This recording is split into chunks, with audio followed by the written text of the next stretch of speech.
तो हमने कल मॉडल्स देख लिए थे सारे, है ना। पोटेंशियल एनर्जी में एक उसमें एक लास्ट पॉइंट लिख लेना। पोटेंशियल एनर्जी में पोटेंशियल एनर्जी का कल हमने फॉर्मूला देख लिया था, 1/4πε0 Q1 Q2 by small r। ठीक है। Good afternoon everyone again. अभी लिख लो कि if a charged particle Q is placed on a surface with potential capital V, then potential energy of charge is equal to Q into V, है ना। ये अभी तो ये फॉर्मूला आप लोग ऐसे याद कर लो, इसको डिटेल में इलेक्ट्रोस्टैटिक्स में पढ़ोगे फिजिक्स में। मैं ऐसे ही समझा देता हूँ ऊपर ऊपर से कि फॉर्मूला क्या कहना चाह रहा है लैंग्वेज वाइज। तो कोई चार्ज पार्टिकल जिसका मैग्नीट्यूड Q है ना। जैसे मान लो ये कोई Q मैग्नीट्यूड का चार्ज्ड पार्टिकल है, इस placed on a surface with potential V। इसको एक ऐसे सरफेस पे रखा है जो V पोटेंशियल पे है। ठीक है। तो इस चार्ज की जो पोटेंशियल एनर्जी है वो हम बोलेंगे Q इंटू वी, है ना। इस चार्ज की जो पोटेंशियल एनर्जी हो जाएगी वो हो जाएगी Q इंटू वी। ठीक है। तो ये बात आपको ध्यान रखने वाली है।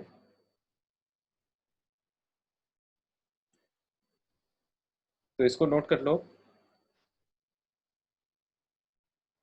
तो अब अगली हेडिंग है यहाँ पे जो हमें पढ़ना है, that is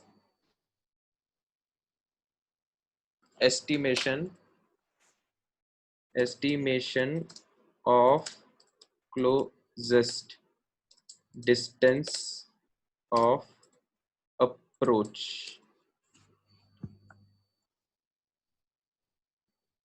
estimation of closest distance of approach, right.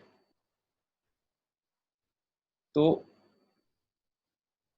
अब यहाँ पर बात ये है क्लोजेस्ट डिस्टेंस ऑफ अप्रोच। देखो पहले हेडिंग का मतलब समझ लेते हैं क्या है।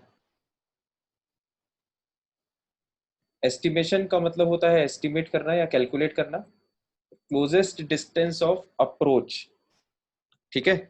तो ये हम बेसिकली रदरफोर्ड के मॉडल के लिए कैलकुलेट करते हैं, है ना।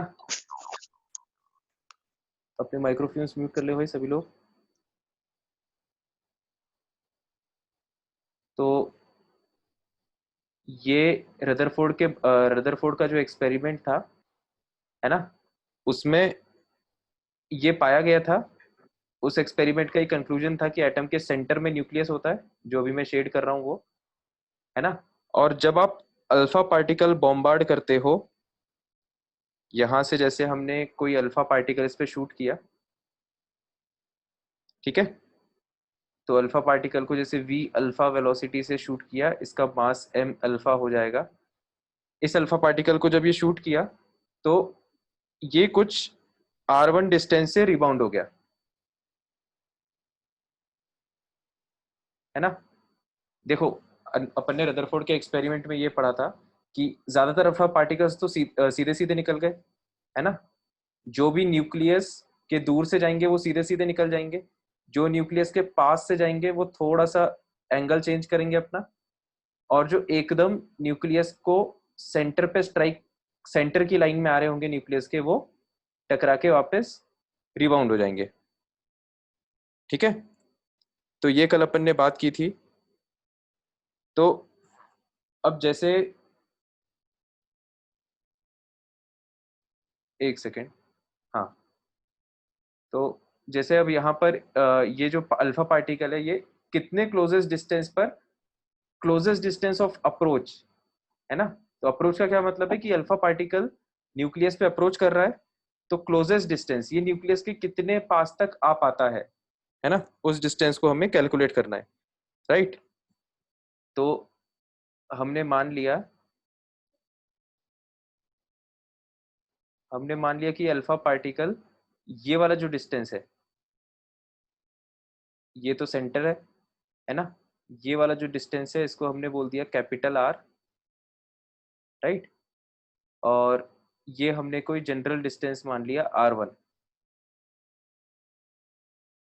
तो ये क्लोजेस्ट अप्रोच है, क्लोजेस्ट डिस्टेंस ऑफ अप्रोच है ना। मतलब ये जो अल्फा पार्टिकल है ये यहाँ से शूट हुआ, तो ये ऐसे चलते चलते यहाँ तक आएगा, और यहाँ इसके बाद फिर ये रिपल्शन फील करके फिर रिटर्न हो जाएगा, ठीक है।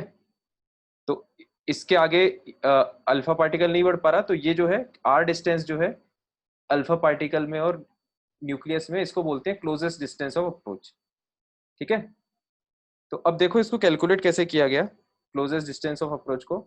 इसमें हम एनर्जी कंजर्वेशन लगाते हैं, ठीक है। एनर्जी कंजर्वेशन इसमें लगाया जाता है। एनर्जी कंजर्वेशन आप फिजिक्स में पढ़ोगे, वर्क एनर्जी थ्योरम में डिटेल में। तो फ्रॉम एनर्जी कंजर्वेशन,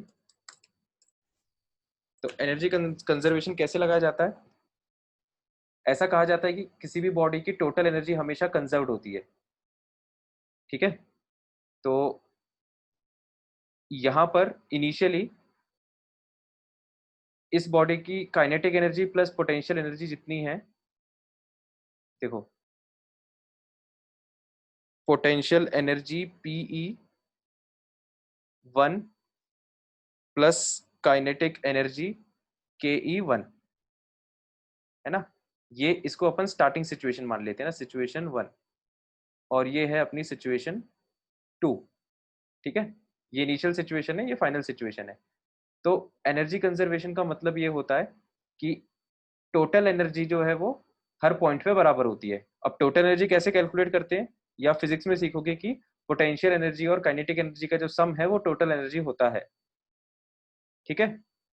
तो इस पॉइंट पे टोटल एनर्जी निकालो PE1 प्लस KE1, और ये जो टोटल एनर्जी है ये सेकेंड पॉइंट पे भी बराबर होगी, है ना, क्योंकि एनर्जी कंजर्व्ड होना चाहिए। तो this will be equal to PE2 plus KE2, है ना।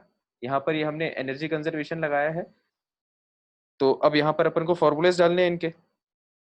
तो देखो पोटेंशियल एनर्जी कैसे कैलकुलेट करें, है ना।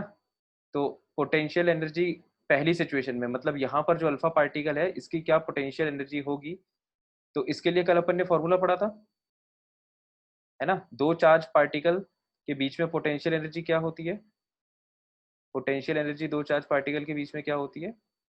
1/4πε0, जिसको के बोला जाता है शॉर्ट में, है ना।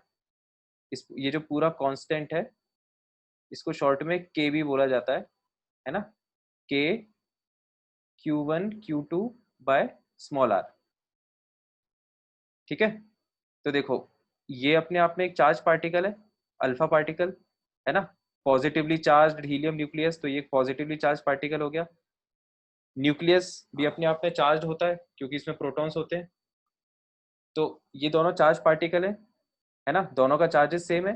तो जैसे जैसे दोनों एक दूसरे के पास आने लगेंगे रिपल्शन बढ़ने लगेगा दोनों में, और एक टाइम बाद इतना रिपल्शन हो जाएगा कि ये रिबाउंड हो जाएगा, वापस चले जाएगा, ठीक है। तो इनिशियल सिचुएशन में अल्फा पार्टिकल और न्यूक्लियस में क्या पोटेंशियल एनर्जी होगी, तो उसके लिए हम ये मान के चलते हैं कि ये जो अल्फा पार्टिकल है ये बहुत दूर से शूट किया होगा। तो जब आप इसको बहुत दूर से शूट करोगे तो इस सिचुएशन में अल्फा पार्टिकल और न्यूक्लियस में जो दूरी है वो कितनी होगी? इनफाइनाइट, है ना, इनफाइनाइट डिस्टेंस। तो पोटेंशियल एनर्जी कितनी होगी फिर जब डिस्टेंस आप इनफाइनाइट डालोगे डिनोमिनेटर में, है ना। तो आंसर कितना जाएगा अपना? 0। तो इनिशियल पोटेंशियल एनर्जी अपनी हो जाएगी 0। आई होप इसमें कोई डाउट नहीं है किसी को। अब काइनेटिक एनर्जी क्या होगी? काइनेटिक एनर्जी का फॉर्मूला भी अपन को पता है, हाफ एम वी स्क्वायर। तो half mass of alpha velocity of alpha particle का square. Potential energy final situation में, मतलब ये सेकेंड सिचुएशन में, तो इसका फॉर्मूला क्या हो जाएगा? के Q1 Q2 बाय आर, है ना। तो देखो यहाँ पर अपन PE2 कैलकुलेट कर लेते हैं अलग से और उसकी वैल्यू डाल देंगे। Potential energy in second situation, उसका फॉर्मूला है के Q1 Q2 bye R, K तो एक कांस्टेंट है, एज इट इज कॉपी हो गया। देखो Q1 कैसे निकालेंगे, Q1 अपन ने किसको माना है, अल्फा पार्टिकल को, है ना। तो Q1 जो अपन ने माना है वो अल्फा पार्टिकल को माना है, तो अल्फा पार्टिकल का चार्ज कितना होगा, ये देखो ये कैसे अपन लिखते हैं, ध्यान से देखना। एक अल्फा पार्टिकल को अपन ऐसे रिप्रेजेंट करते हैं, है ना, ये कल के लेक्चर में बताया था। तो इसका मतलब इस पे 2 यूनिट पॉजिटिव चार्ज है ना। तो इस पार्टिकल का चार्ज कैसे लिखा जाए, देखो इस पे 2 यूनिट चार्ज तो है ना, 2 यूनिट पॉजिटिव चार्ज है, तो 2 तो आएगा, और 2 यूनिट पॉजिटिव चार्ज है, इसका मतलब यहाँ पर स्मॉल ई आएगा, प्लस 2 स्मॉल ई कूलम्स। सही है।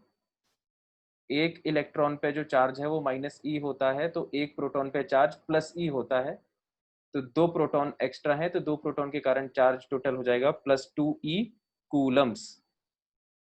आई होप इसमें किसी को डाउट नहीं है, ये अपन ने कैसे लिखा है चार्ज, ये सबको क्लियर हो गया होगा। ठीक है, तो ये आ गई अपनी किसकी, Q1 की वैल्यू, राइट। ये वैल्यू आ गई Q1 की। अब ऐसे ही आप Q2 कैलकुलेट कर सकते हो। तो Q2 मतलब सेकेंड पार्टिकल क्या है अपने लिए, न्यूक्लियस, है ना, न्यूक्लियस। तो अब न्यूक्लियस पे चार्ज किसके कारण आता है, प्रोटॉन्स के कारण, है ना। न्यूट्रॉन्स पे तो कोई चार्ज होता नहीं है, तो न्यूक्लियस पे चार्ज आता है प्रोटॉन्स के कारण। तो एक प्रोटॉन का charge into number of protons, atomic number Z। ठीक है, तो Z इंटू ई कूलम, ये हो जाएगा न्यूक्लियस पे चार्ज, Q2 की वैल्यू। तो मैं 5 सेकंड का पॉज दे रहा हूँ, किसी को भी Q1 या Q2 की वैल्यू समझ ना आए तो पूछ लो।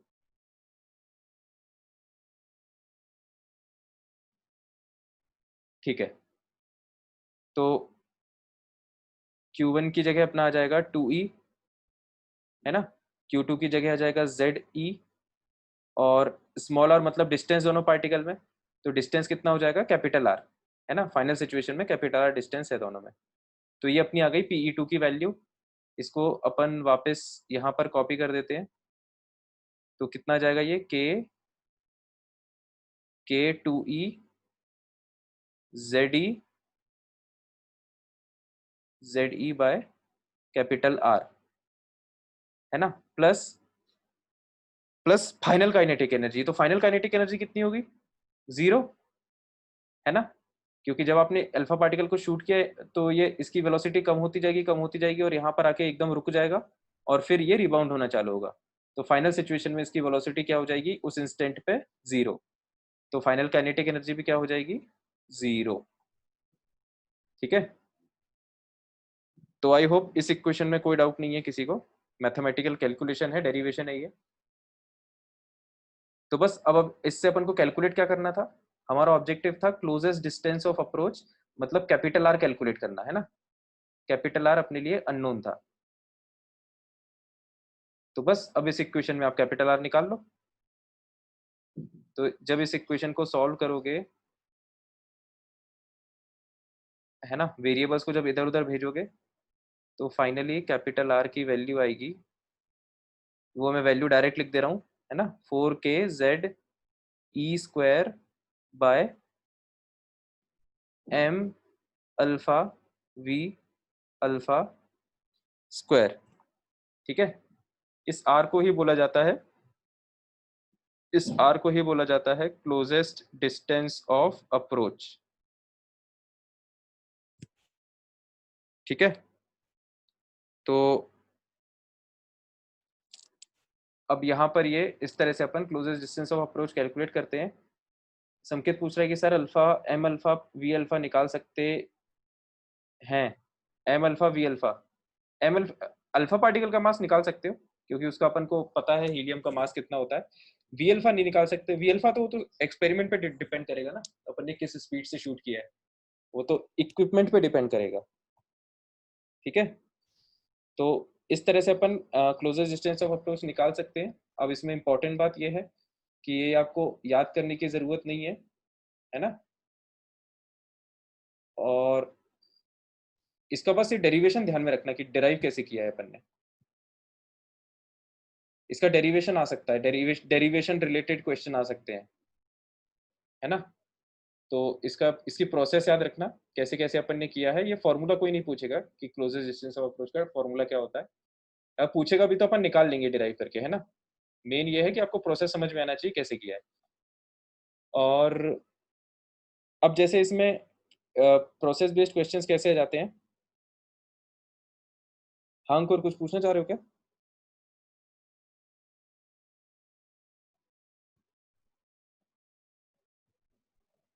तुमने हैंड रेस किया था इसलिए मुझे लगा कुछ पूछना चाह रहे होगे, कोई बात नहीं। देखो, अब कई बार क्या होता है, जैसे वो कुछ जनरल डिस्टेंस पर पूछ सकते हैं, है ना। जैसे R1 कोई एक जनरल डिस्टेंस हो गई कि अल्फा पार्टिकल जब यहाँ पर था इस पॉइंट पे, तो उसकी क्या स्पीड थी, है ना। या वो कितने डिस्टेंस पे था जब उसकी ये स्पीड थी, इस तरह का क्वेश्चन हो सकता है। तो इसको अपन ने कुछ थर्ड पोजीशन मान ली। तो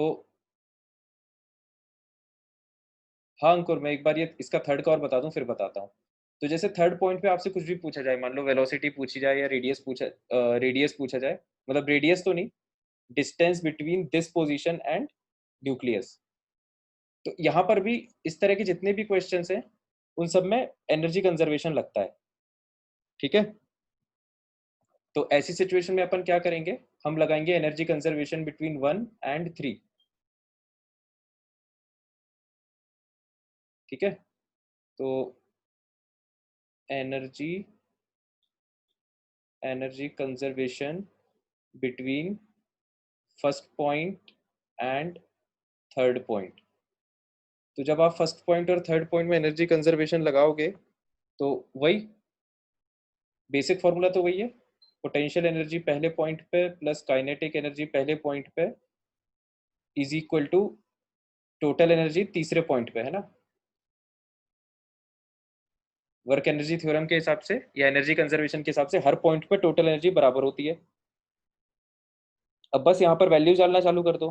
तो ये Pe1 और Ke1 की वैल्यू तो पता है अपन को, वो एज इट इज आ जाएगी यहाँ पर, है ना। Pe1 और Ke1 की वैल्यू अपन को पता है, half M alpha we alpha square. Pe3 की वैल्यू हम निकाल लेंगे, के Q1 Q2 की वैल्यू तो यही आएगी। आर की वैल्यू चेंज होके R1 हो जाएगी, है ना, R1।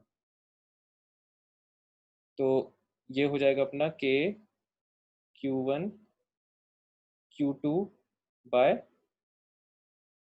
आर डिस्टेंस, और इस पॉइंट पे क्या काइनेटिक एनर्जी है ना। तो वो हो जाएगी half M alpha we alpha square, half M alpha और velocity of alpha particle at third point इसका स्क्वायर, है ना। यहाँ पर अपन वी अल्फा यहाँ पर इसलिए ले सकते क्योंकि यहाँ पर अपन ने वी अल्फा लिया है।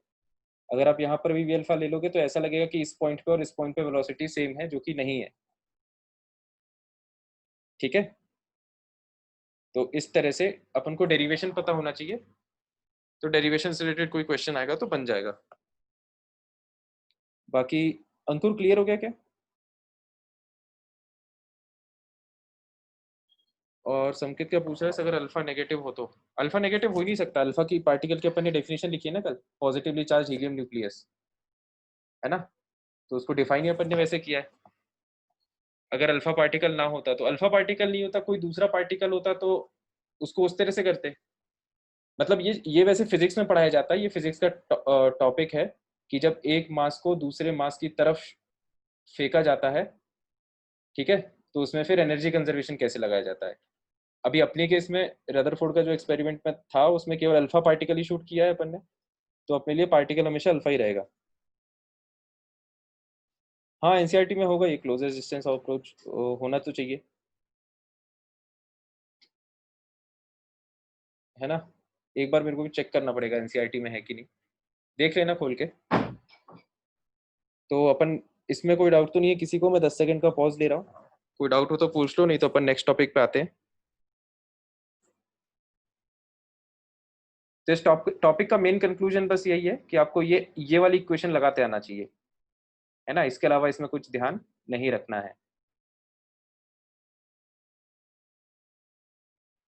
फिर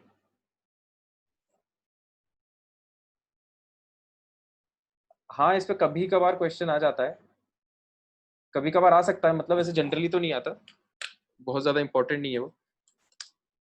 अगला टॉपिक लिखो, साइज ऑफ न्यूक्लियस।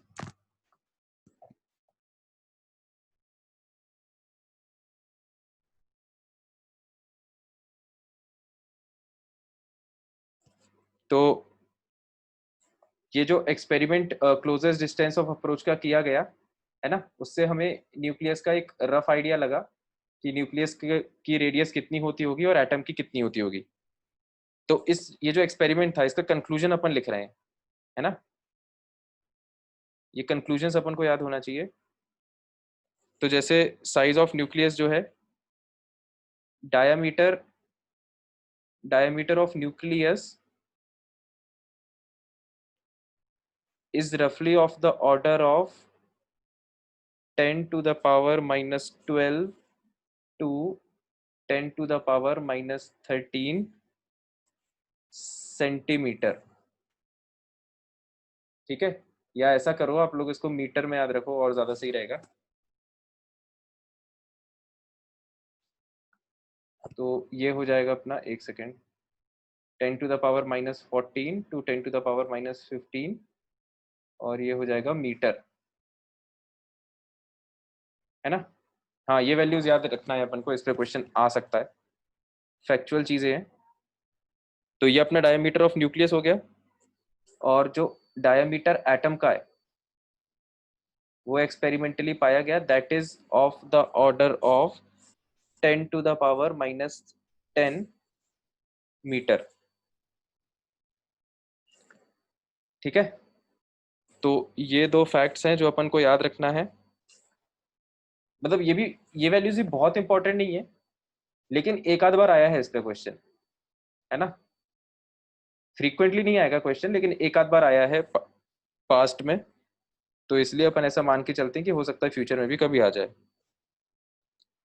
बाकी जो हम बात कर रहे थे साइज ऑफ न्यूक्लियस की, तो एक रिलेशन हमें ध्यान में रखना है यहाँ पे, कि radius of nucleus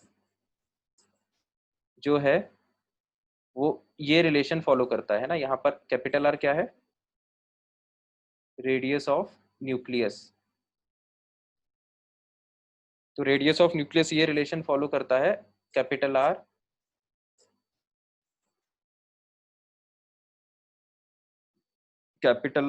is equal to R not into A to the power 1/3, है ना। अब यहाँ पर आर नॉट क्या है, आर नॉट एक कांस्टेंट वैल्यू है जिसकी रेंज होती है 1.1 into 10 to the power minus 15 to 1.4 into 10 to the power minus 15 metre, है ना।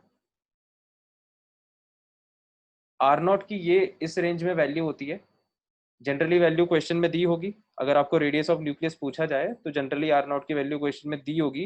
अगर नहीं दी है तो आप simply 10 to the power minus 15 मान लेना, है ना। अप्रोक्सीमेट वैल्यू जो है वो 10 टू द पावर माइनस 15 मान लेना, है ना। अपन ये लिख रहे हैं 1.1 into 10 to the power minus 15, या फिर 1.1 को 1 भी मान सकते हैं अप्रोक्सीमेटली, तो 10 टू द पावर माइनस 15 हो जाएगा अपने लिए। ठीक है, तो जो हमें याद रखना है वो ये वैल्यू है 10 to the power minus 15 R not की। और कैपिटल ए, तो कैपिटल ए क्या होता है, मास नंबर, है ना। कैपिटल ए होता है मास नंबर किसी एटम का, और मास नंबर क्या होता है, प्रोटॉन्स प्लस न्यूट्रॉन्स। ठीक है, तो कोई अगर हमको एटम पता है ना, एटम जैसे मान लो अपन को सोडियम पता है, तो सोडियम का मास नंबर पता होगा। मास नंबर की वैल्यू यहाँ पर डालो, उसका क्यूब रूट लो और उसको आर नॉट से मल्टीप्लाई करो, तो ये फिर सोडियम के एटम के न्यूक्लियस का रेडियो बोल रहा हूँ मैं, रेशियो, सॉरी, रेडियस इस फॉर्मूले से निकल जाएगा। ठीक है सर। हाँ संकेत बताओ अब। अगर डायमीटर मतलब 10 की power -14 to 10 raise to power -15 में तो एक स्पेसिफिक वैल्यू होती तो ये फॉर्मूला नहीं बनता ना, क्योंकि अगर हाफ कर देंगे तभी आ जाएगा। आर क्या क्या, नॉट एक बार तभी आया दोबारा ना बोलो। क्योंकि वेरी कर रहा है। फिर आर नॉट की जरूरत क्या है, हाफ कर सकते हैं ना अपन डायमीटर को। डायमीटर ऑफ न्यूक्लियस बोल रहे हो ना? हाँ, वो इस रेंज हाँ के सर। आसपास आता है जनरली, और अलग अलग एटम को अपन कैसे निकालेंगे स्पेसिफिकली, तो उसके लिए उन्होंने ये फॉर्मूला बता दिया है ना। तो जैसे अगर मास नंबर दिया है अपन को, तो इस फॉर्मूले से निकाल लो, है ना। और अगर जैसे क्वेश्चन इन जनरल पूछा है कि जनरली डायमीटर क्या होता है न्यूक्लियस का, किस रेंज में होता है, तो वो फिर अपन ऐसे बता देंगे जनरल। ठीक है, बात समझ में आ गई? यस मतलब सर। सर इस ये एक अप्रोक्सीमेट रेंज है और इससे एग्जैक्ट रेडियस निकलेगा, कहने का मतलब ये। Yes sir. सर एक एटम का भी डाउट था, तो एटम का रेडियस कैसे डिटरमाइन कर सकते हैं? वो तो शेल्स पे डिपेंड करेगा ना, जितने इलेक्ट्रॉन शेल्स बढ़ते जाएंगे उतनी रेडियस बढ़ती जाएगी। हाँ हाँ बिल्कुल, तो अपन एटम की शेल्स तो फिक्स होते हैं ना, जैसे मान लो सोडियम एटम है तो उसमें 3 शेल होंगे। कोई बड़े एटॉमिक नंबर का एटम हो तो उसके शेल्स अलग होंगे, तो रेडियस वेरी नहीं करेगा डायमीटर एटम का। हाँ करेगा ना, बिल्कुल वेरी, इसलिए तो अपन ये फॉर्मूला लगा रहे हैं कि जो एटम नहीं, होगा एटम उसका। का बोल रहा हूँ सर मैं, एटम का। ये सेकंड पॉइंट है ना, डायमीटर ऑफ न्यूक्लियस के नीचे वाला।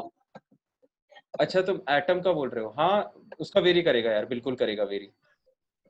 तो उस केस में अपन बोर थ्योरी अभी पढ़ेंगे आगे, जहाँ पे अपन रेडियस ऑफ nth ऑर्बिट निकालेंगे। तो वो जो 10 की पावर -10 क्यों लिया फिर अपन ने, तो वेरी करेगा तो। अप्रोक्सीमेट वैल्यूज है ये, मतलब इस रेंज में बोला है कि जनरली इसके आसपास आता अच्छा हाँ ठीक है। है ना। बाकी इसकी यस। जरूरत ज्यादा नहीं पड़ेगी। एटम का रेडियस अपन इस फॉर्मूले से नहीं कैलकुलेट करेंगे, क्योंकि हम बोर की थ्योरी से कैलकुलेट करेंगे।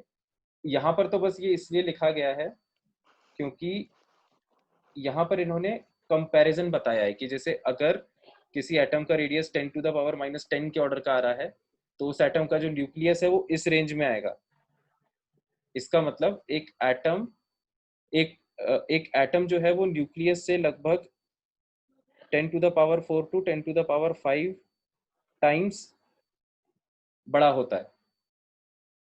यहाँ से अपन को ये समझ में आ रहा है ना, जो न्यूक्लियस है उसका 10⁻⁻14 आ रहा है डायमीटर, एटम का 10⁻⁻10 आ रहा है।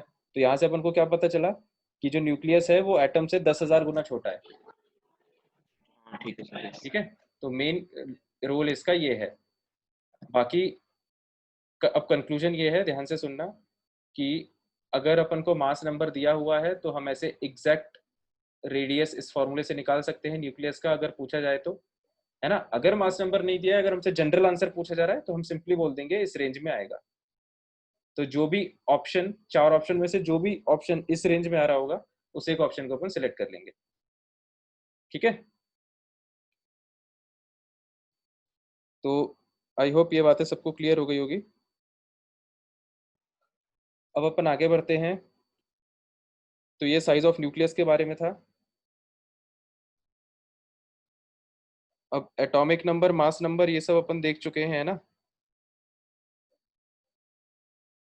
तो नेक्स्ट आप टॉपिक लिखो,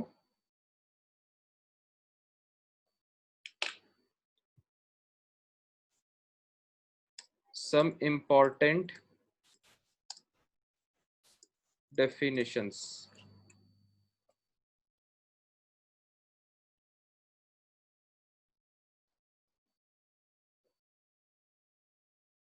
सब इम्पॉर्टेंट डेफिनेशंस देखिए, इसमें से भी काफी सारी पता है अपन को। पहला है आइसोटोप। आइसोटोप के बारे में जानकारी है सबको? Atoms having same atomic number, but different atomic mass या फिर मास नंबर। ठीक है, तो ये अपना आइसोटोप हो गया, है ना। इसका एग्जांपल क्या है? जो सबसे फेमस एग्जांपल है, प्रोटियम, ड्यूटेरियम, ट्रिटियम। ये अपन को पता होना चाहिए ना। प्रोटियम, ड्यूटेरियम और ये है ट्रिटियम। एटॉमिक नंबर सेम तीनों के 1 1, atomic mass number 1 2 3। Sir chlorine. हाँ क्लोरीन, मतलब एग्जांपल्स बहुत सारे हो सकते हैं। अभी यही वाला लिख लो, प्रोटियम वाला। और अगला है आइसोटोप के बाद आइसोबार्स।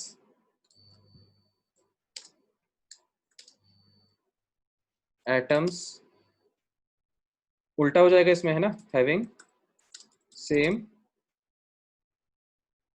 एटॉमिक मास या mass number but different atomic number. ठीक है, तो ये हो जाएगा हमारा आइसोबार्स। तो आइसोबार्स का एग्जांपल क्या है? जैसे आर्गन 18 और 40, है ना। कैल्शियम। हाँ कैल्शियम, सॉरी पोटेशियम तो नहीं आएगा। आर्गन और कैल्शियम, है ना। कैल्शियम का होता है 20 और 40। ठीक है, फिर अगला टर्म है इसी में isotone, isotones. Same number of electrons होते हैं शायद इसमें। न्यूट्रॉन। इसमें न्यूट्रॉन से होते हाँ हैं। न्यूट्रॉन्स, हाँ न्यूट्रॉन। इसको इसमें कंफ्यूजन नहीं होता इसीलिए, क्योंकि एक सेकेंड रुको।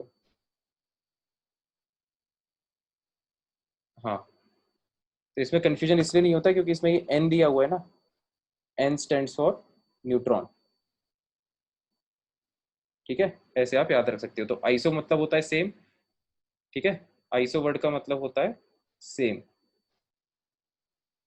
तो आइसोटोन का मतलब वो स्पीशीज जिसमें सेम नंबर ऑफ न्यूट्रॉन्स हो, है ना, सेम नंबर ऑफ न्यूट्रॉन्स, उनको हम आइसोटोन्स कहते हैं। इनके एग्जांपल और देख लेते हैं। जैसे कार्बन, कार्बन का आइसोटोप, सॉरी ये 6 आएगा। कार्बन का एटॉमिक नंबर 6 होता है और एटॉमिक मास 14। ये नॉर्मल कार्बन का आइसोटोप है ना, C12 का ये आइसोटोप है C14। और नाइट्रोजन का 7 और 15, और ऑक्सीजन का 8 और 16। आवाज बंद कर लो भैया। हाँ, तो ये देखो सेम नंबर ऑफ न्यूट्रॉन्स इनमें है कि नहीं, अपन चेक करते हैं। तो एटॉमिक नंबर मतलब नंबर ऑफ प्रोटॉन्स, और मास नंबर मतलब प्रोटॉन्स प्लस न्यूट्रॉन्स। तो प्रोटॉन्स प्लस न्यूट्रॉन्स में से प्रोटॉन्स को माइनस करोगे तो क्या बचेगा? न्यूट्रॉन्स। ठीक है, तो तीनों में न्यूट्रॉन्स कैलकुलेट कर लो। 14 माइनस 6 8, 15 माइनस 7 8, 16 माइनस 8 8, है ना। तीनों में 8 न्यूट्रॉन्स हो रहे हैं, तो तीनों आइसोटोन्स है। फिर अगला है आइसो इलेक्ट्रॉनिक, है ना। ये सारी डेफिनेशन बहुत आसान है, नाम से समझ में आ जाता है किसका क्या मतलब है। आइसो इलेक्ट्रॉनिक, तो आइसो का मतलब सेम और इलेक्ट्रॉन्स का मतलब इलेक्ट्रॉन्स, तो सेम नंबर ऑफ इलेक्ट्रॉन्स जिन भी स्पीशीज में हो उनको आइसो इलेक्ट्रॉनिक स्पीशीज बोला जाएगा। जैसे इसके एग्जांपल देखो, O2 माइनस एनायन, है ना, F minus anion, sodium plus anion, sorry cation, magnesium +2 cation. तो ये जितने भी स्पीशीज हैं, अब इसमें आप इलेक्ट्रॉन्स काउंट करो। ऑक्सीजन का एटॉमिक नंबर 8 होता है, तो इसमें 8 इलेक्ट्रॉन्स होते हैं एटम में, और 2 इलेक्ट्रॉन ऐड हो गए नेगेटिव चार्ज के कारण, तो टोटल हो गए इसमें कितने? 10 इलेक्ट्रॉन। ठीक है, फ्लोरीन, नॉर्मल फ्लोरीन का एटॉमिक नंबर 9, मतलब 9 इलेक्ट्रॉन्स, एक इलेक्ट्रॉन ऐड हो गया तो 10। सोडियम एटम का एटॉमिक नंबर 11, तो 11 इलेक्ट्रॉन्स, है ना, एक इलेक्ट्रॉन लूज हो गया तो 10। मैग्नीशियम का नॉर्मली 12, 2 इलेक्ट्रॉन लूज हो गए तो 10। तो चारों में 10-10 इलेक्ट्रॉन्स हैं, चारों हो गए आइसो इलेक्ट्रॉनिक। ऐसे बहुत सारे बन सकते हैं ना किसी एक के। हाँ बहुत सारे बन जाएंगे, कोई दिक्कत नहीं उसमें। बहुत सारे पॉसिबल है ना। तो ये आइसो वाली जितनी डेफिनेशन है, आई होप ये सबको क्लियर हो गई होगी। सर और भी तो होते हैं शायद, एक और होता है शायद। नहीं, हाँ अपने एक सिलेबस में क्वेश्चन। तो इतने में ही हो जाएगा अपना काम, है ना। अगला एक ठीक है सर। इम्पॉर्टेंट पॉइंट है, ये लिख लो कि मुज़ले, हेनरी मुस्ले साइंटिस्ट का नाम था, है ना। Moseley designed modern periodic table on the basis of atomic number, है ना। ये एक बात इंपॉर्टेंट है, ये याद रहनी चाहिए अपन को कि मुस्ले ने जो मॉडर्न पीरियोडिक टेबल है वो एटॉमिक नंबर के बेसिस पे डिजाइन किया था। मेंडलीव ने एटॉमिक मासेस के बेसिस पे डिजाइन किया था, है ना। ये बात हमने 10th में पढ़ी हुई है। यस। तो एक ये बात अपन को ध्यान में होना चाहिए। फिर ये क्वेश्चन करो, एक क्वेश्चन में देता हूँ, है ना, इसमें टेबल बनानी है।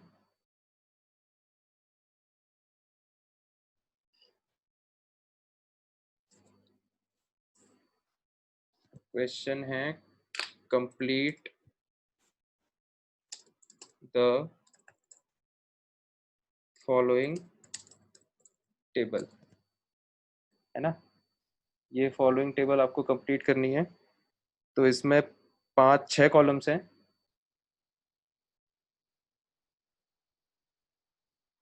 6 कॉलम है ये, 1 2 3 4 5 और ये 6।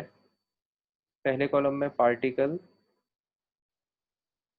Mass number, atomic number, protons, neutrons और इलेक्ट्रॉन्स, है ना। बहुत सिंपल सा क्वेश्चन है ये आपको फिलअप करना है ना। इसको करना चालू करो। पहला पार्टिकल है नाइट्रोजन एटम, कैपिटल एन, जिसमें आपको 7 न्यूट्रॉन्स और 7 इलेक्ट्रॉन्स दिए हुए हैं।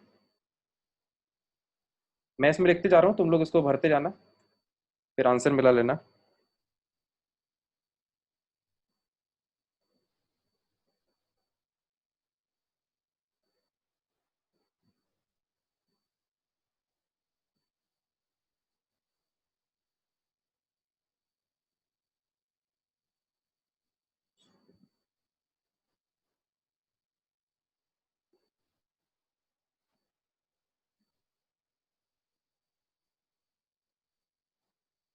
जो जो मिसिंग स्पेसेस है वो भरना है आपको।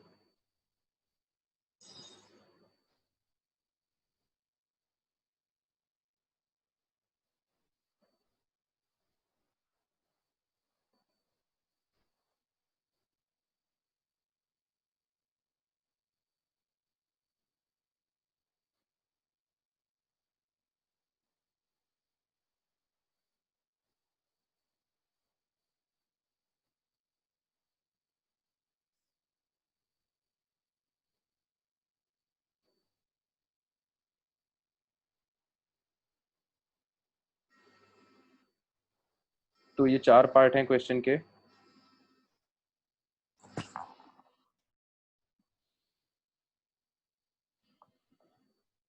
सर चौथा वाला बेरिलियम है। Bromine. Sorry bromine. Okay sir, हो गया। हो गया। Yes sir. और बाकी लोगों को भी कर लेने दो, फिर अपन मैच करते हैं अभी।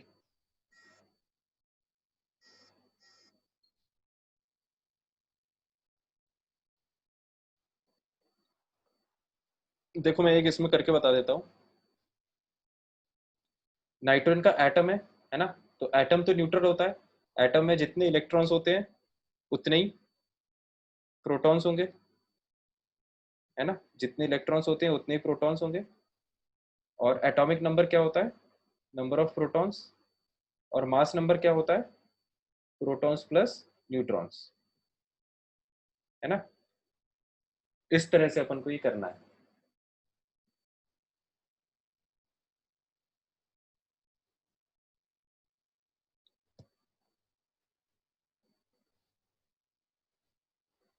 जैसे ये कैल्शियम आयन है ना, ये आयन है, इस बार ये एटम नहीं है, तो एटॉमिक नंबर होता है नंबर ऑफ प्रोटॉन्स। अब क्योंकि ये आयन है, एटम नहीं है, इसलिए अपन प्रोटॉन्स को इलेक्ट्रॉन्स के बराबर नहीं लिख सकते, ठीक है। तो कैल्शियम पे कितना चार्ज आता है जनरली, +2, है ना, कैल्शियम की वैलेंसी 2 होती है, तो +2 चार्ज आता है कैल्शियम पे, तो इसका मतलब ये 2 इलेक्ट्रॉन्स लूज करेगा, है ना। तो नॉर्मल स्टेट में कैल्शियम पे 20 इलेक्ट्रॉन्स होते, लेकिन क्योंकि यहाँ पर आयन वर्ड यूज किया गया है इसलिए 20 नहीं होंगे, 20 में से 2 कम हो जाएंगे, तो ये 18 इलेक्ट्रॉन्स होंगे, और मास नंबर वही हो जाएगा, प्रोटॉन्स प्लस न्यूट्रॉन्स 40, है ना। आई होप इसमें कैल्शियम में कोई डाउट नहीं है किसी को। अब इसी तरह से बाकी के भी हम लिख देते हैं जल्दी जल्दी। ऑक्सीजन एटम की बात हो रही है, मतलब number of protons neutrons equal, protons और इलेक्ट्रॉन्स इक्वल, 8 एटॉमिक नंबर मतलब 8 प्रोटॉन्स मतलब 8 इलेक्ट्रॉन्स, और न्यूट्रॉन्स कितने हो जाएंगे, तो प्रोटॉन्स प्लस न्यूट्रॉन्स का सम होता है मास नंबर के बराबर, है ना, तो न्यूट्रॉन्स इसका मतलब हो जाएंगे 8। और ब्रोमीन आयन देखो, ब्रोमीन एक हेलोजन है ना, तो ब्रोमीन एक हेलोजन है। अब हेलोजन पे, हेलोजन जब आयन आयन के फॉर्म में होते हैं तो उस पर कितना चार्ज होता है, -1, -1। है ना। तो ये बात हमें याद होना चाहिए, फ्लोरीन क्लोरीन ब्रोमीन आयोडीन, ये जितने भी हेलोजेंस हैं, जब ये आयन के फॉर्म में आएंगे तो इन पे -1 चार्ज होगा, मतलब ये एक इलेक्ट्रॉन एक्स्ट्रा गेन करेंगे। तो इसका मतलब इलेक्ट्रॉन जो 36 है उसमें एक इलेक्ट्रॉन एक्स्ट्रा होगा, है ना, तो प्रोटॉन कितने रहे होंगे, 35 ब्रोमीन आयन में, और एटॉमिक नंबर कितना आएगा प्रोटॉन्स के बराबर 35, और मास नंबर क्या आएगा, प्रोटॉन्स प्लस न्यूट्रॉन्स मतलब कितना, 80, ठीक है। तो इस तरह से इस क्वेश्चन को करना था, सिंपली ये फॉर्मूला लगाना है हमें, मास नंबर होता है प्रोटॉन्स प्लस न्यूट्रॉन्स, और एटॉमिक नंबर होता है नंबर ऑफ प्रोटॉन्स, ठीक है। और प्रोटॉन्स और न्यूट्रॉन्स, सॉरी प्रोटॉन्स और इलेक्ट्रॉन्स बराबर होते हैं, इक्वल होते हैं किसमें, एटम में, है ना। इतनी बातें हैं जिसके बेसिस पे ये टेबल कंप्लीट करना था। तो आई होप ये क्लियर हो गया होगा सबको,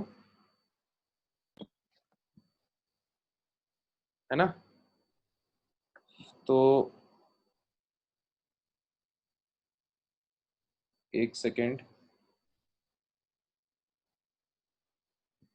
अब इसके कुछ और क्वेश्चंस हम देख लेते हैं।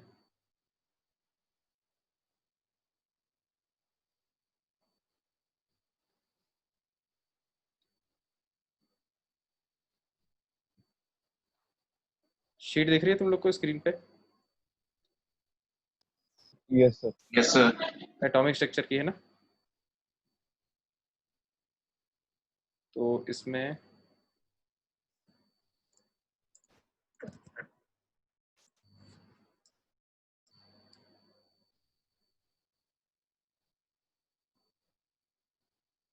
इसमें ये A1 तो अपन ने कर लिया, है ना, A1 के टाइप का क्वेश्चन हो जाएगा।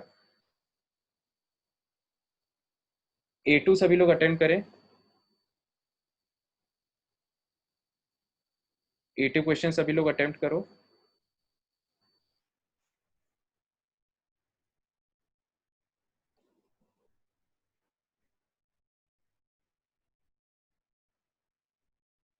A2 क्वेश्चन मैं कॉपी पेस्ट कर दे रहा हूँ, है ना।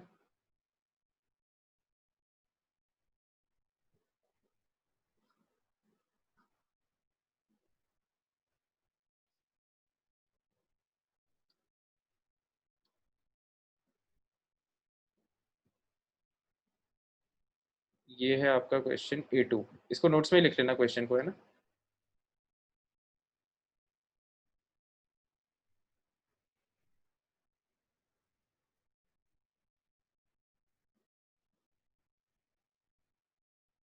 तो ये सिंपल क्वेश्चन है, if the radius of the nucleus, है ना, न्यूक्लियस का रेडियस दिया हुआ है 3.5 into 10⁻⁻15 metre, then find the space और volume occupied by the nucleus. तो न्यूक्लियस एक स्फेरिकल पार्टिकल होता है ना। इसकी आपको अगर रेडियस पता है तो वॉल्यूम हम निकाल सकते हैं स्फीयर का, 4/3 पाई आर क्यूब। ठीक है, तो बस ये बहुत सिंपल क्वेश्चन है। इसमें जो 4/3 पाई आर क्यूब अपन को फॉर्मूला पता होना चाहिए स्फीयर का। तो ये जो रेडियस की वैल्यू है इसको उठा के आप इसमें डाल देना, उसको क्यूब करना और 4/3 पाई से मल्टीप्लाई कर देना। ठीक है, तो इसको सॉल्व करने की जरूरत नहीं है, बस ये क्वेश्चन लिखो और इस तरह से इसका एक्सप्लेनेशन लिख लो। तो इसको नोट कर लो जल्दी, फिर अगला क्वेश्चन पे आते हैं अपन।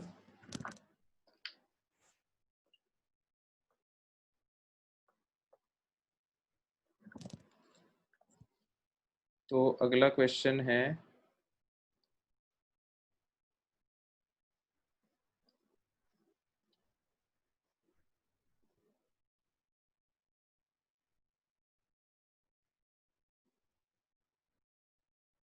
जैसे ये वाला क्वेश्चन देखो A3,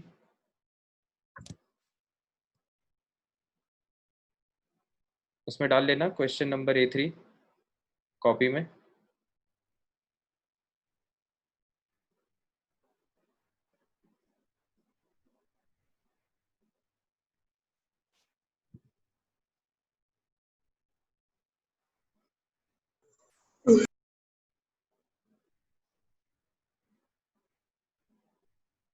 तो A3 देखिए सभी लोग, देखो A3 क्वेश्चन क्या कह रहा है, the approximate radius of a hydrogen atom is this, है ना। तो आपको रेडियस ऑफ हाइड्रोजन एटम पता है and that of a proton is this. तो आपको रेडियस ऑफ प्रोटॉन भी पता है ना। Assuming both the hydrogen atom and the proton to be spherical, जो कि होते भी हैं अपन को पता है, calculate fraction of the space in an atom of hydrogen that is occupied by the nucleus। Last line थोड़ा सा ध्यान से पढ़ना है क्योंकि टफ है पढ़ने समझने में। Calculate fraction of space in an in an atom of hydrogen that is occupied by nucleus। ठीक है, तो हमें स्पेस का वो फ्रैक्शन निकालना है जो न्यूक्लियस ऑक्यूपाई कर रहा है। तो ये जो क्वेश्चन की लास्ट लाइन है ना, इसको हम मैथमेटिकली कैसे रिप्रेजेंट करें, वही मेन टफ पार्ट है इस क्वेश्चन में। तो क्वेश्चन बेसिकली क्या पूछ रहा है, volume of nucleus divided by volume of atom, है ना, ये चीज पूछ रहा है क्वेश्चन। ठीक है, फ्रैक्शन, फ्रैक्शन का मतलब यही होता है ना, न्यूमरेटर अपॉन डिनोमिनेटर। और किस चीज का फ्रैक्शन पूछ रहा है, space in an atom of hydrogen that is occupied by nucleus. Atom का वो स्पेस जो न्यूक्लियस ऑक्यूपाई कर रहा है ना। स्पेस का मतलब वॉल्यूम हो जाएगा। ठीक है, तो न्यूक्लियस की वॉल्यूम न्यूमरेटर में और एटम की वॉल्यूम डिनोमिनेटर में, तो जब इसको डिवाइड करोगे तो उससे वही वाला फ्रैक्शन आ जाएगा, है ना। ये लास्ट लाइन सबको क्लियर हो गई। Yes sir. Yes sir. तो बस अब हमको ये दिमाग लगाना है इसमें। देखो आप कैसे करोगे क्वेश्चन को, 2 मिनट सोचो, उसके बाद मैं बताता हूँ।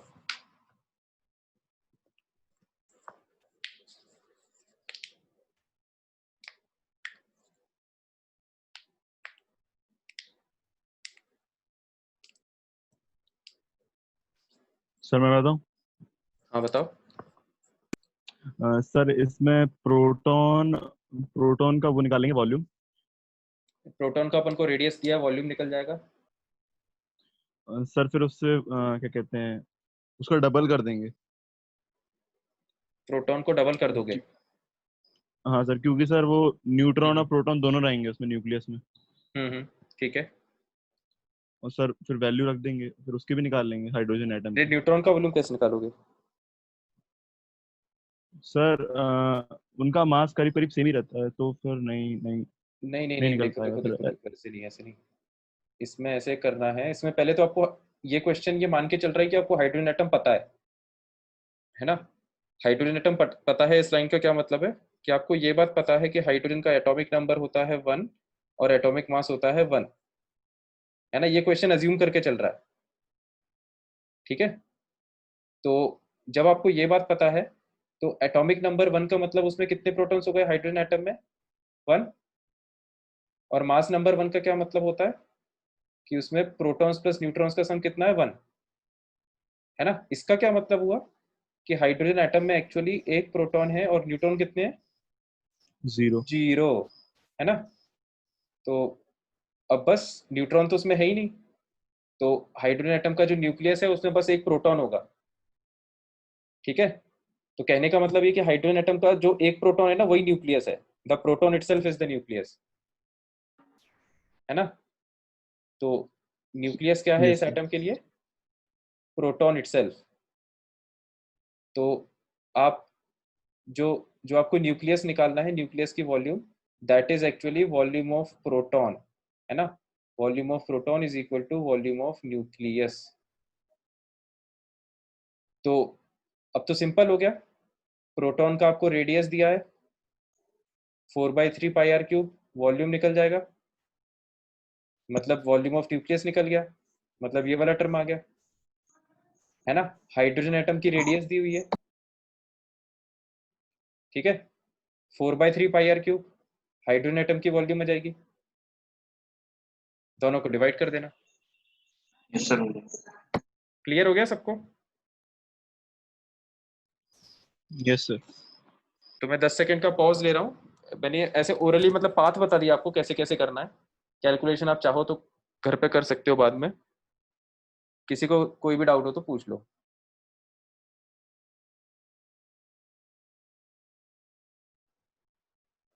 ठीक है, शाबाश। तो और इसमें क्वेश्चन देख लेते हैं हम अब।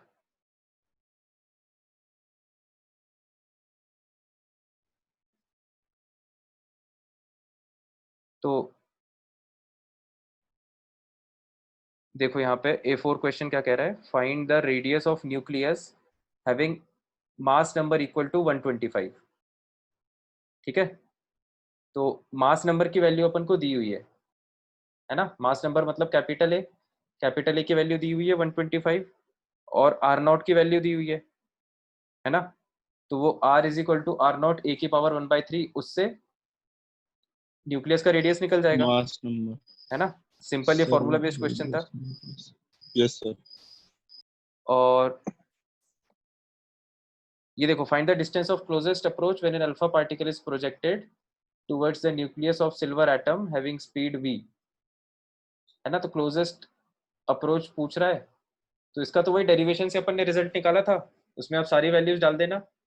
एटॉमिक नंबर दिया हुआ है सिल्वर का, है ना। एटॉमिक नंबर दिया हुआ है मतलब कैपिटल Z की वैल्यू दी है जो फॉर्मूले में आता है, तो ये वैल्यू निकल जाएगी। मास ऑफ अल्फा पार्टिकल भी डाल देना, है ना। इससे ये बी ऑप्शन आएगा, ठीक है। इसको करके देख लो, इस पार्ट को।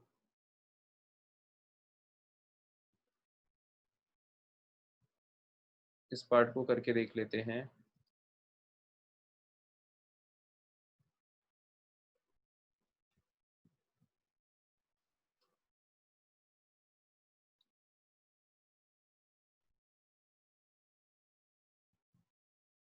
व्हेन एन अल्फा पार्टिकल, है ना, ये जो सिंबल चेंज हो गया ये अल्फा पार्टिकल का है, इसको ध्यान रखना। ये क्वेश्चन है A4 का बी।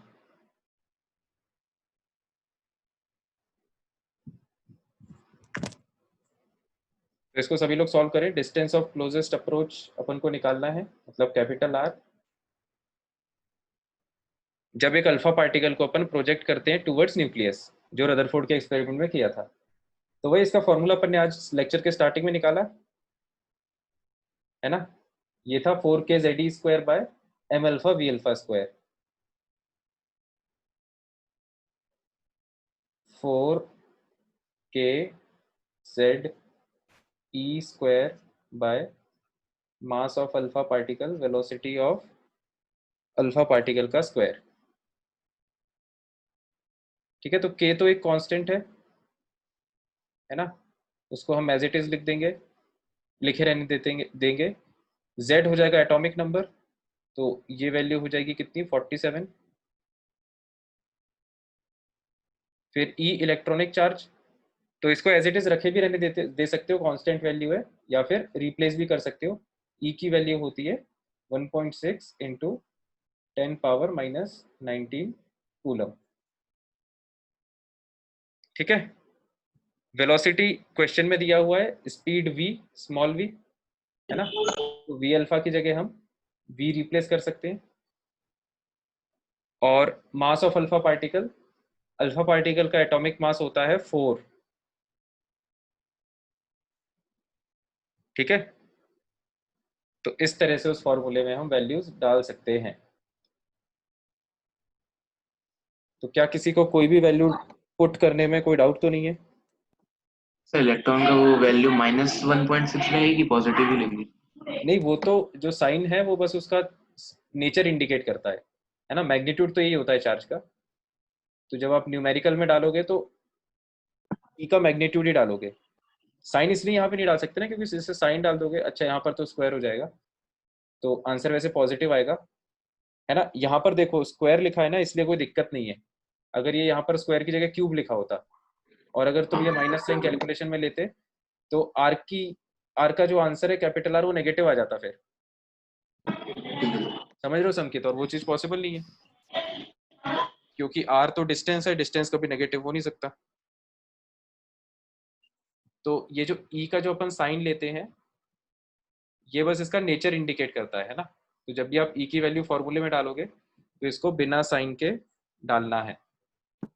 Yes sir. तो बस ये कहानी थी। ठीक है, तो ये आसान क्वेश्चन था, क्लियर हो गया होगा सबको? कोई यस डाउट हो तो पूछ लो, यस सर। और नहीं है तो फिर अपन डिस्कशन चालू करते हैं मोल का। एटॉमिक स्ट्रक्चर आज के लिए इतना काफी है।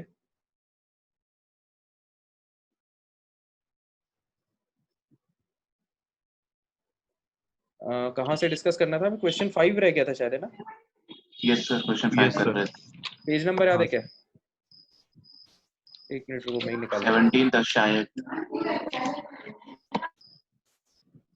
यही है ना क्या क्वेश्चन 5? ये क्वेश्चन था।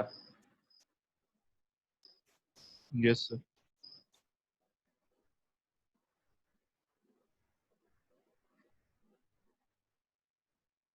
तो इस क्वेश्चन में देखो,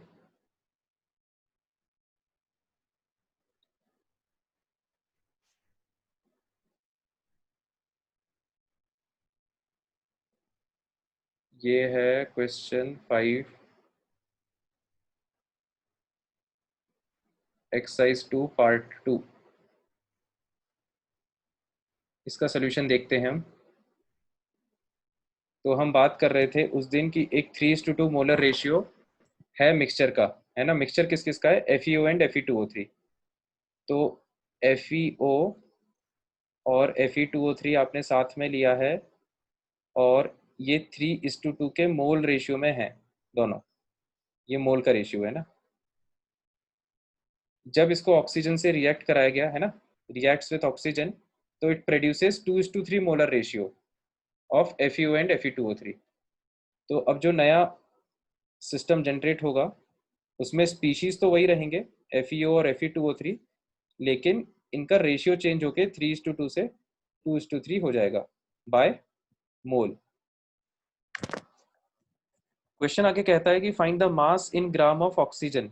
ऑक्सीजन का कितना वेट रिक्वायर्ड है, रिक्वायर्ड पर mole of the initial mixture. अगर आपने इनिशियल मिक्सचर जो है उसके कितने मोल्स लिए हैं?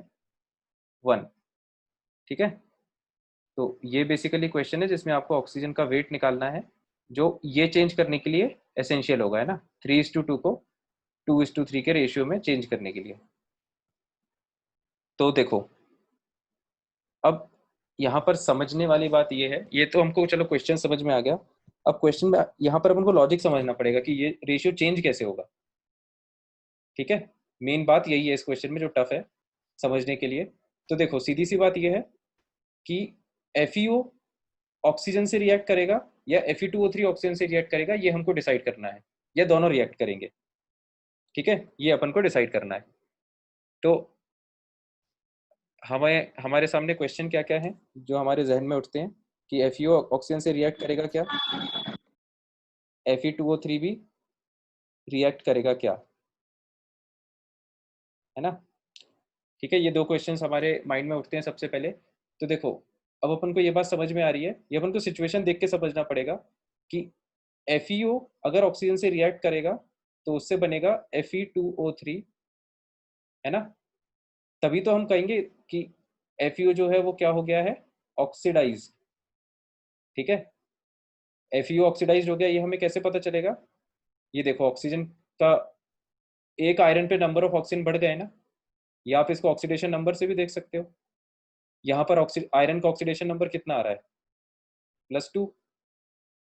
यहाँ पर आयरन का ऑक्सीडेशन नंबर कितना आएगा, +3, है ना। 3 ऑक्सीजन पे -6 चार्ज, तो 2 आयरन पे +6, तो 1 आयरन पे +3, तो increase in oxidation number, oxidation. ठीक है, तो इसका मतलब FeO ऑक्सीजन से रिएक्ट करके Fe2O3 में बनाएगा, ये तो होगा। लेकिन Fe2O3 ऑक्सीजन से रिएक्ट नहीं करेगा, है ना। Fe2O3 ऑक्सीजन से इसलिए रिएक्ट नहीं करेगा क्योंकि इससे यहाँ पर आयरन ऑलरेडी +3 ऑक्सीडेशन नंबर में है, अब आयरन इससे हाइयर ऑक्सीडेशन नंबर में नहीं जा सकता, है ना। जो फाइनल प्रोडक्ट है उसमें ऐसा कोई प्रोडक्ट नहीं है जिसमें आयरन +3 से ज्यादा हाइयर ऑक्सीडेशन नंबर में जा रहा हो, इसलिए ये वाली रिएक्शन नहीं हो पाएगी। रिडक्शन भी तो हो सकता है ना।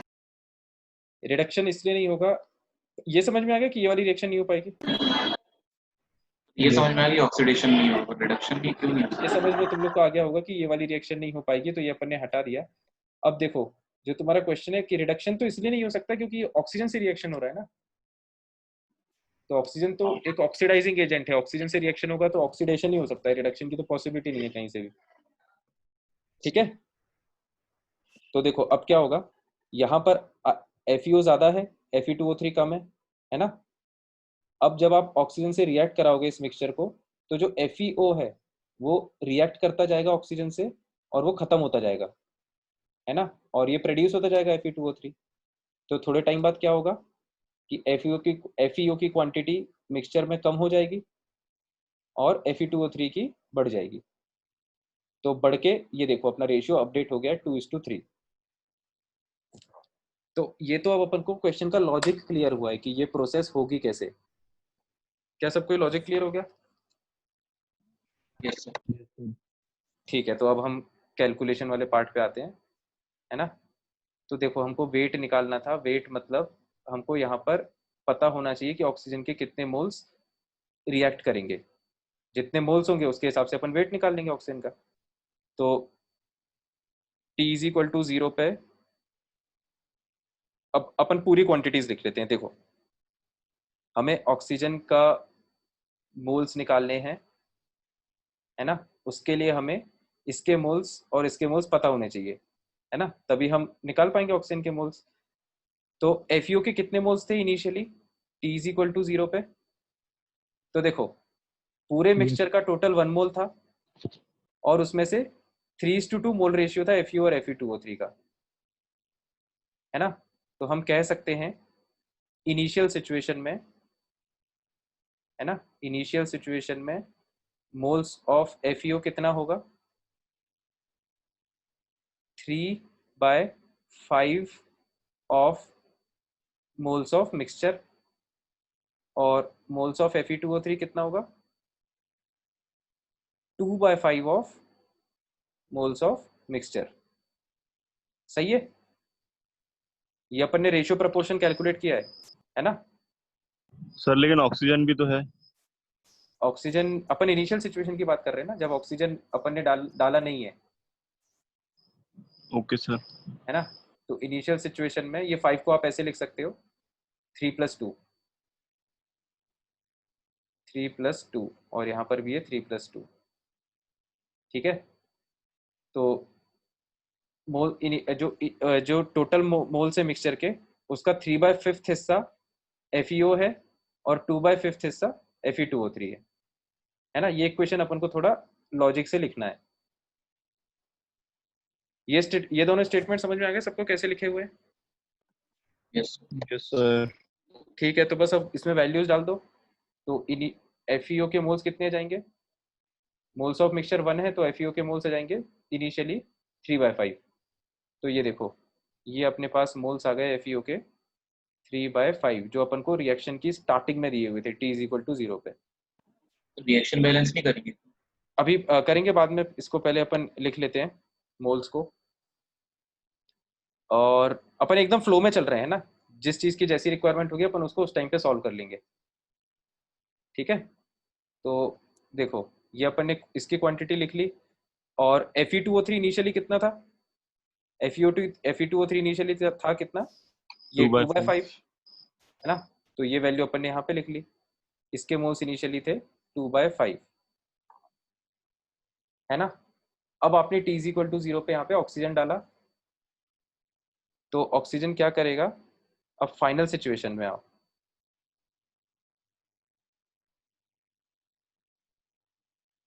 तो टी फाइनल, एक मिनट रुको, उसको ऐसे लिख लेते हैं, टी फाइनल। तो मान लो कि स्टार्ट यहाँ पर आपने ऑक्सीजन के x मोल्स लिए हैं, इसको आप x मान लो। ठीक है, अब ये रिएक्शन होगी, है ना। ऑक्सीजन इससे रिएक्ट करेगा, इसको कम करेगा और प्रोडक्ट को थोड़ा बढ़ाएगा। ठीक है, तो ये आ गई अपनी फाइनल सिचुएशन। तो फाइनल सिचुएशन में अगेन दोनों के जो मोल्स हैं उसका सम तो बन ही आएगा, है ना। अब यहाँ पर FeO के कितने मोल्स हो जाएंगे? 2/5।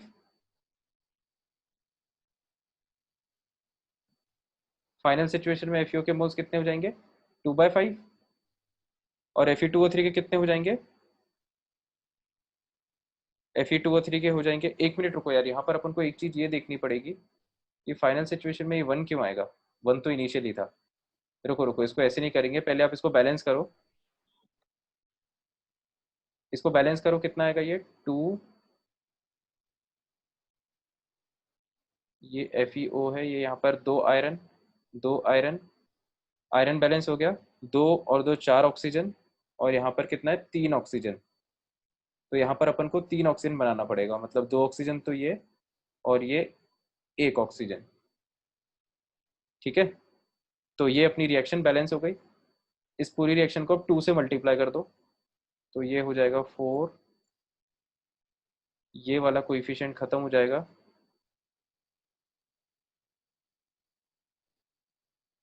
ये वाला कोएफिशिएंट खत्म हो जाएगा, और ये हो जाएगा कितना? 2, है ना। ये हो गया 2। ठीक है, तो अब देखो, ऑक्सीजन जो है वो अपन को इस तरह से यहाँ पर हमको यूज करना है ना। ऑक्सीजन हो जाएगा हमारे लिए लिमिटिंग रिएजेंट। ठीक है, तो जब ऑक्सीजन लिमिटिंग रिएजेंट हो जाएगा, ये मैं भी समझा दूंगा कि लिमिटिंग रिएजेंट क्यों होगा। तो जब ऑक्सीजन लिमिटिंग रिएजेंट हो जाएगा तो फाइनल टाइम पे क्या होगा? फाइनल टाइम पे ऑक्सीजन हो जाएगा पूरा कंज्यूम, है ना। ऑक्सीजन हो जाएगा पूरा 0। और जब ऑक्सीजन 0 हो जाएगा, इसका मतलब ऑक्सीजन के x मोल्स कंज्यूम हो गए। तो यहाँ पर FeO के कितने मोल्स कंज्यूम हो जाएंगे? 3/5 में से 4x। जब ऑक्सीजन के 1 मोल कंज्यूम होता है तो इसका 4 कंज्यूम होता है, तो x पे इसका 4x कंज्यूम हो जाएगा। और यहाँ पर कितना जनरेट हो जाएगा? Fe2O3 2/5 तो पहले से था, 2x मोल्स और जनरेट हो जाएंगे। ठीक है, ये बात समझ में आ गई सबको? Yes sir. अब देखो, यहाँ पर ये अपन ने ऑक्सीजन को लिमिटिंग रिएजेंट इसलिए लिया है क्योंकि ऑक्सीजन गैस जो है वो फाइनल मिक्सचर में मौजूद नहीं है ना। क्वेश्चन अगर आप ध्यान से पढ़ोगे तो इनिशियली भी मिक्सचर FeO और Fe2O3 का था, और जब उसको ऑक्सीजन से रिएक्ट करा तो फाइनली भी मिक्सचर FeO और Fe2O3 का है। तो ऑक्सीजन बेसिकली किस चीज में यूज हुआ है कि उसने कुछ अमाउंट FeO को Fe2O3 में कन्वर्ट कर दिया। तो फाइनल सिचुएशन में ऑक्सीजन हो जाएगा 0, है ना। तो ये हो जाएगी फाइनल मोल्स की वैल्यूज।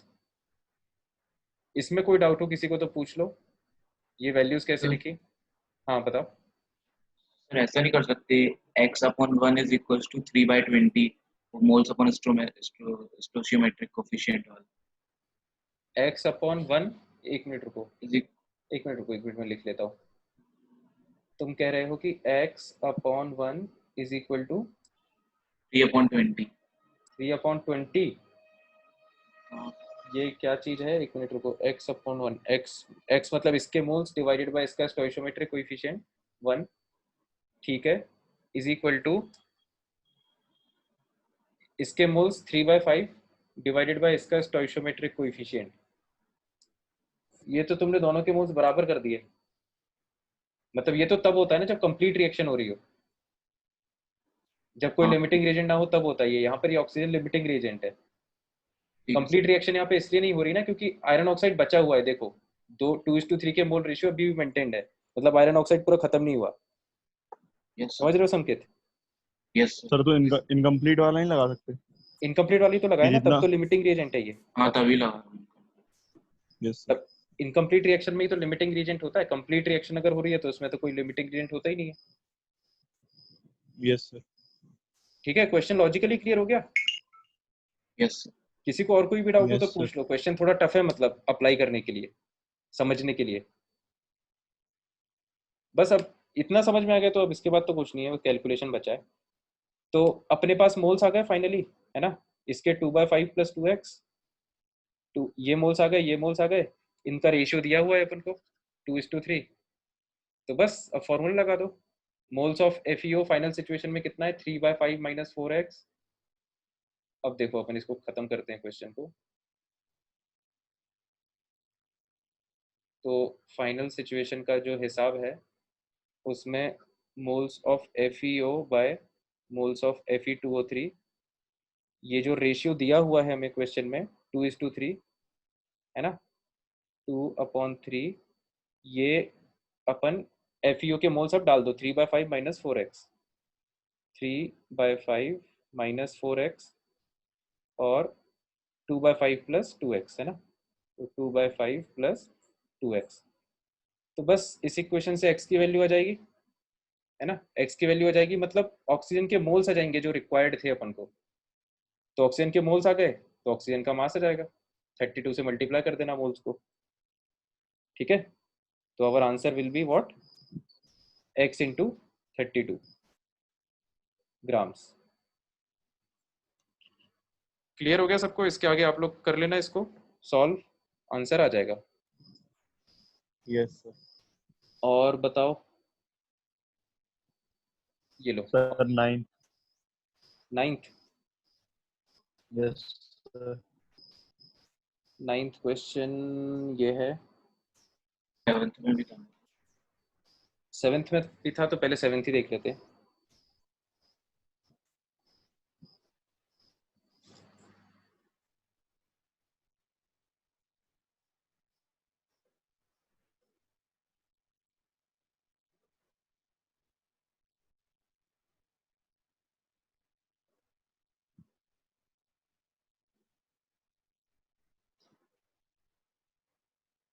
Cl2, अरे यार ये तो इक्वेशन अपनी गड़बड़ा गई सब।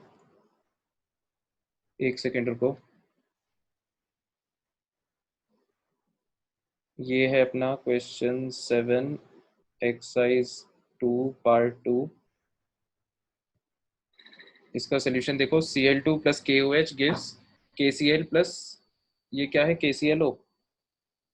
इसको देख लेते हैं। ये है KClO + H2O, फिर KClO, KClO3, KClO4, और ये एरो के ऊपर लिखे हैं परसेंटेज। अच्छा ठीक है। तो ये जो परसेंटेज है ये एक्चुअली एरो के ऊपर लिखे हुए हैं, है ना? यहाँ पर एरो है और इस एरो के ऊपर ये परसेंटेज लिखा हुआ है। ऐसे ये कॉपी करने में नीचे शिफ्ट हो गए। तो KClO गिव्स KCl + KClO3, ठीक है, ये अपनी रिएक्शन है। अब देखो 112 litre chlorine gas at STP is passed in 10 litre KOH। Chlorine की KOH से रिएक्शन जब होती है तो उससे क्वेश्चन के हिसाब से KCl और KClO और H2O जनरेट होता है 50%। सर 60% है। 60% है, ठीक है, 60%। तो क्वेश्चन कह रहा है कि 112 litre chlorine gas at STP, इसको जब अपन 10 लीटर KOH के साथ पास करते हैं तो solution containing 1 mole of potassium hydroxide per litre is passed in 10 litre KOH solution. अच्छा, KOH का ये सोल्यूशन है जिसमें 1 मोल पोटेशियम हाइड्रोक्साइड है 1 लीटर में, है ना। तो 1 लीटर में 1 मोल है, मतलब 10 लीटर में कितने मोल्स होगा? 10 मोल। तो ये जो KOH दिया हुआ है ये बेसिकली अपन को 10 मोल्स दिया हुआ है, ठीक है संकेत, ये क्लियर हुआ? यस। तो अब देख लो बस आगे क्या बचा है इसमें, calculate the total moles of KCl produced, है ना। तो KCl के कितने टोटल मोल्स प्रोड्यूस होंगे ये अपन को बताना है, rounding it off to nearest whole number, है ना। KCl के टोटल मोल्स बताना है अपन को क्वेश्चन में, मोल्स ऑफ KCl ये अननोन है, और rounding off to nearest whole number, ठीक है। Yield of chemical reactions are written above the arrow, हर एरो के ऊपर उस रिएक्शन का यील्ड बताया गया है ना। तो जैसे ये 60% बताया गया है, इसका क्या मतलब है? इसका ये मतलब है कि जैसे मान लो अगर KCl के नॉर्मली 100 मोल्स प्रोड्यूस होते, तो अब इस रिएक्शन में कितने प्रोड्यूस होंगे? 60 मोल्स, ठीक है। Yes sir. परसेंटेज यील्ड का ये मतलब है, ये क्लियर है संकेत? Yes sir. मतलब स्टोइचोमेट्री के हिसाब से तुम जो भी अमाउंट कैलकुलेट करोगे ना प्रोडक्ट का, उसको अपन को 60% से मल्टीप्लाई करना पड़ेगा, है ना। तो एक ये इंपॉर्टेंट बात थी इस क्वेश्चन में। बस अब तो क्या बचा है इस क्वेश्चन में, देखो KCl के टोटल मोल्स बताना है, तो KCl देख लो कहाँ कहाँ पर है। एक तो पहली रिएक्शन में प्रोड्यूस हो रहा है, फिर दूसरी रिएक्शन में भी प्रोड्यूस हो रहा है, तीसरी रिएक्शन में भी प्रोड्यूस हो रहा है, ठीक है। तो आप करोगे क्या, इस रिएक्शन में देखो ये 10 मोल्स है अपने पास, यहाँ पर इसकी लीटर दिया हुआ है वॉल्यूम, है ना। तो क्लोरीन के मोल्स निकाल लो, मोल्स क्या होता है? Volume upon molar volume gas के लिए, ठीक है संकेत। तो यस। यहाँ पर क्लोरीन के मोल्स आएंगे, KOH के मोल्स पता है अपन को, इस रिएक्शन को बैलेंस करना, है ना। बैलेंस करने से पता चल जाएगा लिमिटिंग रीजन कौन है, उसकी हेल्प से तुम्हें प्रोडक्ट्स की क्वांटिटी पता चलेगी, ठीक है। पर ये भी कंप्लीट रिएक्शन नहीं है। ये भी कंप्लीट रिएक्शन नहीं है, इसको 60% से अपन मल्टीप्लाई करेंगे, ये रिएक्शन केवल 60% एफिशिएंसी से हो रही है। तो स्टोइशियोमेट्री की हेल्प से जो भी क्वांटिटीज आएगी उसको फाइनली 60% से मल्टीप्लाई करना, वो एक्चुअल क्वांटिटीज होगी, ठीक है संकेत, इतना क्लियर हुआ? यस। Yes sir. अब देखो, अब ये प्रॉब्लम ये है कि ये रिएक्शन चेन रिएक्शन है ना। KCl पहली रिएक्शन से भी प्रोड्यूस हो रहा है, तो वो क्वांटिटी तो अपने पास आ गई। बेसिकली KCl तीन रिएक्शन से आएगा अपने पास, है ना। पहली रिएक्शन से भी आएगा, दूसरी रिएक्शन से भी आएगा, तीसरी रिएक्शन से भी आएगा, तीनों को अपन क्या करेंगे, ऐड।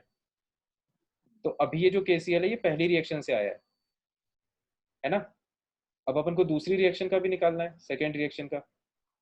तो देखो जो KClO है, KClO अब कहाँ से आया? KClO अपने पास पहली रिएक्शन का प्रोडक्ट है, ठीक है। तो इसकी जितनी भी क्वांटिटी प्रोड्यूस हुई, है ना, मान लो तुम्हारे पास इसको सॉल्व होके इसके x मोल्स आए, तो ये x मोल्स दूसरी रिएक्शन की क्वांटिटी में आ जाएगा,